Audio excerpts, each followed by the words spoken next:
Operation सिंदूर के बाद फिर बिहार में होगी पीएम की जनसभा।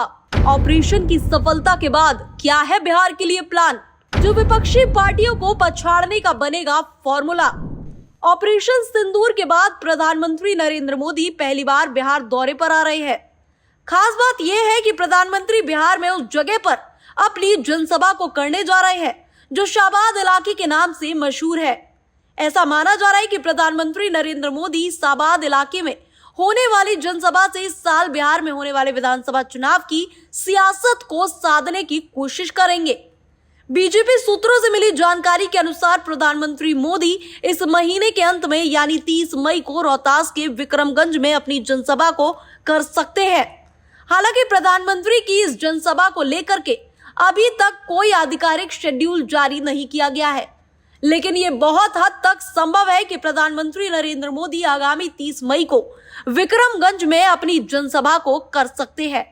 ये कार्यक्रम इसलिए भी अहम माना जा रहा है क्योंकि प्रधानमंत्री नरेंद्र मोदी ऑपरेशन सिंदूर के बाद पहली बार बिहार आएंगे। बता दें कि बिहार की धरती से ही उन्होंने पहलगाम घटना के दोषियों को मिट्टी में मिलाने की कसम खाई थी। तो ऐसे में पीएम मोदी का ये दौरा बिहार वालों के लिए बेहद ही खास रहने वाला है। प्रधानमंत्री की जनसभा को लेकर के सबकी नजरें अब उस इलाकों की तरफ टिक गई है जहां प्रधानमंत्री ऑपरेशन सिंदूर की सफलता के बाद हुंकार भरने वाले हैं। दरअसल पिछले साल हुए लोकसभा चुनाव में शाबाद जैसे इलाके में एनडीए को तगड़ा झटका लगा था। शाबाद में 4 सीटों और शाबाद से सटे इलाकों में 1 सीट पर एनडीए को हार का मुंह देखना पड़ा था।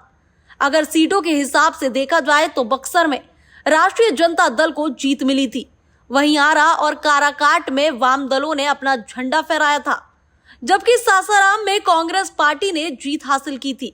शाबाद से सटे औरंगाबाद लोकसभा सीट पर राष्ट्रीय जनता दल ने अपना परचम फहराया था, जबकि वह सीट परंपरागत रूप से भारतीय जनता पार्टी की मानी जाती थी।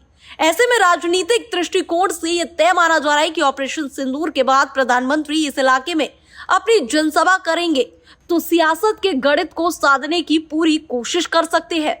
दरअसल प्रधानमंत्री नरेंद्र मोदी ने पहलगाम घटना के तुरंत बाद मधुबनी में एक जनसभा को संबोधित किया था, जिसमें उन्होंने पाकिस्तान को कड़ी चेतावनी दी थी। इसके बाद से ऑपरेशन सिंदूर का सफल ऑपरेशन पूरा हुआ और शायद यही मुद्दा उठाकर एनडीए बिहार के उन इलाकों में अपनी मजबूती बढ़ाने जा रही है जहां पिछले चुनाव में उसे हार का मुंह देखना पड़ा था। विधानसभा चुनाव को देखते हुए एनडीए अभी से ही अपनी कवायद को दुरुस्त करने में लगी हुई है और प्रधानमंत्री नरेंद्र मोदी से बड़ा चेहरा एनडीए में कोई नहीं है। प्रधानमंत्री नरेंद्र मोदी अगर वहां आकर अपना कोई मैसेज देते हैं तो आने वाले चुनाव में इसका व्यापक असर भी देखने के लिए मिल सकता है। Bureau report, TV7 Bharat.